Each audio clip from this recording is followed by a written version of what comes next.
मेरो नाम चाहिँ शङ्कर दियाली।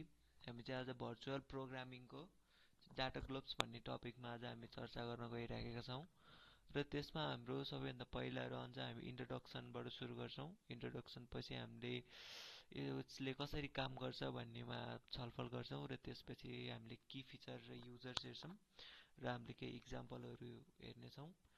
र जस्तै यसको इन्ट्रोडक्सनबाट सुरु गर्दाखेरि चाहिँ हाम्रो डाटा ग्लोब्स भनेको चाहिँ के हो भन्दाखेरि in computer graphics a data gloves is a wearable inputs with embedded sensor that track hands and finger movements।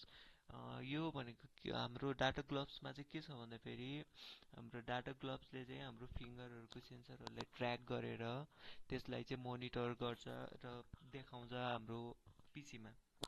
र हामीले जे रियाक्ट गर्छौँ, हाम्रो ह्यान्डले जे रियाक्ट गर्छ त्यही हाम्रो चाहिँ के हुन्छ मोनिटरमा हामीले देख्न सक्छौँ। These globes provide individual control, allowing using to grab more or visual items and advanced models for haptic feedbacks।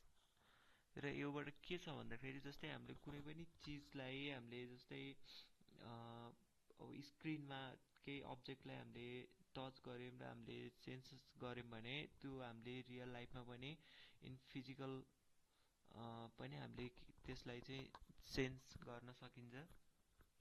र त्यो र डाटा ग्लोब्सको पिक्चर चाहिँ यस प्रकार रहेको छ। यो चाहिँ हाम्रो डाटा ग्लोब्सको पिक्चर्स हो। यसमा चाहिँ हाम्रो विभिन्न किसिमको वायरिङहरू सेन्सरहरू चाहिँ हाम्रो एट्याच गरिएको हुन्छ। र यसले कसरी काम गर्छ भन्दाखेरि यसमा सेन्सर हुन्छ, डाटा प्रोसेसिङ हुन्छ र हाम्रो आउटपुट हुन्छ।